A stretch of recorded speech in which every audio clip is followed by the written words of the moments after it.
जेकोसी पर्वपर्वाणी हो कि खाली दिन में जदि आपण को मिठा खाइबा को इच्छा होची ताहले ए लड्डू बनातु बिना चीनी गुड़े देहपाई बहुत हेल्दी रहिबो। आयरन कैल्शियम फाइबर बहुत सारा मात्रा रे विटामिन भरपूर होगी रही। डायबिटीज पेसेंट आरंभ करके छोट पिलांई बहुत हेल्दी होता है। तो चले तो मु केमती लड्डू बनई आपण मान सहित सेयार करी मु गोटे छोट पैन नहीं से अल्प किसी बुट डाली कि सोला डाली नहीं तो भल से आम ताको भाजी नवा। भाजिला बेले गैस रो फ्लेम को स्लो रखिए धीरे धीरे एमती भाजिबे तो देखिए भल से भाजी ही आसो तार गोटे बहुत बढ़िया बास्ना आसो। एबे आमे गोटे प्लेट को काढ़ी आनिबा। सेम पैन रे आमे किछि ड्राई फ्रुट्स नवा। मु नहीं अल्प किछि काजू अल्प किछि आलमंड्स अल्प किछि पानी कखारूर मंजी। तो आजिकल मार्केट रे बहुत सारे अवेलेबल होची आपण मन पसंद रे ड्राई फ्रुट्स नहीं पारिबे। एई सब जिनस को मु पुणी गैस रो फ्लेम को स्लो रे रखिके आमे ताको 2 ରୁ 3 मिनिट हल्का हल्का भाजिबा।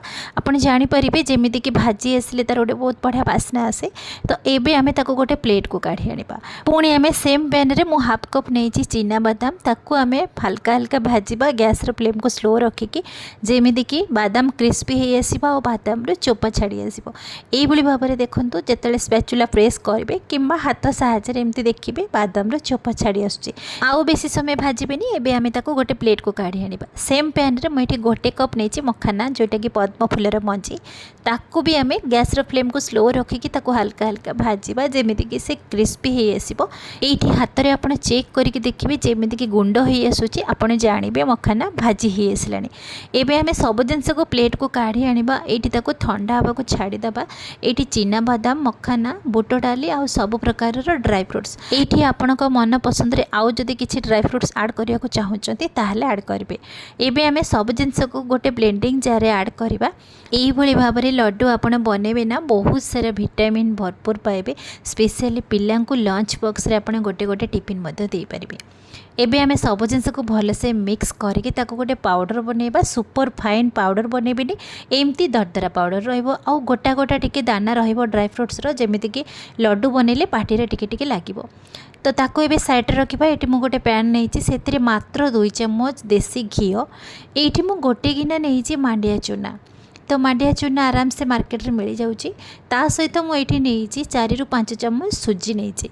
तो गोटे गिना मांडिया चूना 4 ରୁ 5 चम्मच सुजी को आमे घी सहित भल से मिक्स करवा। पुणी गैस रो फ्लेम को स्लो रखिए। सब बड़े स्लो रखिए जमा हाई करेंगे कहीं आमर मांडिया चूना पोड़ीज। तो से आपड़ धीरे धीरे एमती घी सहित मिक्स करेंगे से भल से मिक्स हो तार गोटे कलर बहुत चेंज आसो। ये देखो कलर केमती धीरे धीरे चेंज हो आसला। मांडिया चूना जिते भल से भाजी हो सी पूरा झुरा झुरा हो। तो एबे हमर मांडिया चूना भल से भाजी हो आसलानी। एबे ताको आमे गोटे प्लेट को काढ़िबा आ ताको टिके हल्का ठंडा हवा को छाड़िबा। तो ये हल्का ठंडा हो सारा पर आम जो ड्राई फ्रुट्स को आम गुंड करके रखी थे तो से ड्राई फ्रुट्स गुंड को यही मांडिया चूना रे ऐड करवा। मांडिया चूना भाजिला बेले जदि आपण चाहिए अधिक टिके घी दे पारिबे। मीठा पाई मुझे नहीं खजूरी कोली तार सबू मंजी गुड़ी को बाहर करी आनी। सबू खजूरी कोली को आम ब्लेंडिंग जार ऐड करके तार गोटे दरदरा पेस्ट बनइबा। सबू पेस्ट को आम जो मांडिया चूना और ड्राई फ्रुट्स रखी थे से प्लेट रे ऐड करवा। एबे आम सब जिनस को मिक्स करवा। तो ये सब जिनस को मिक्स करेंगे जदि लगे कि आपण लड्डू भल से बनूनी ताहले आपण कौन करेंगे ना आउ किछि खजूरी कोली को पेस्ट बन के ये ऐड करेंगे। नचेत टिके घी टिके मेल्ट करके ऐड करेंगे किंबा अल्प किछि गुड़ को मेल्ट करके ऐड करेंगे। तो आपण पसंद अनुसार जोटा चाहिए सेटा करेंगे। तो मुझे 3 ରୁ 4 चम्मच गुड़ को टिके मेल्ट करके ऐड करी कहीं सब बड़े लड्डू बनला बेले चेक करेंगे हाथ में मुठा करके तो लड्डूटी आमर बांधी हो कि ना। तो मुझे ये चेक करी लड्डू भल से हो नाला। तो से मुझे ऑप्शनल अच्छी मात्र 3 ରୁ 4 चम्मच गुड़ को मेल्ट करके ऐड करें। आपण मन पसंद घी किंबा खजूरी कोली नहीं पारे। ये सब जिनस मिक्स कर सारापर मुझे पुणी चेक कली आमर लड्डू भल से बांधी हो जाऊँगी। देखो आउ ये किसी भी लगभग एबे आमर मन पसंद लड्डू ये बनै पारिबे। आपणको मन पसंद रे छोट किंबा बड़ साइज रे मध्य लड्डू बनातु किंबा आपण गोटे प्लेट रे सेट करके ताको बर्फी भलिया भी बनै पारिबे। एई लड्डू को एयर टाइट कंटेनर रखिकी आपण बाहर 3 रु 4 दिन रखिकी स्टोर करके खाई पारिबे। आ फ्रिज रे रखिले 6 रु 7 दिन आराम से रखिकी खाइबे। कहीं ना एई लड्डू रे पानी रो क्वांटिटी जमा यूज हेनी, बहुत दिन लास्टिंग रहइबो ए लड्डू।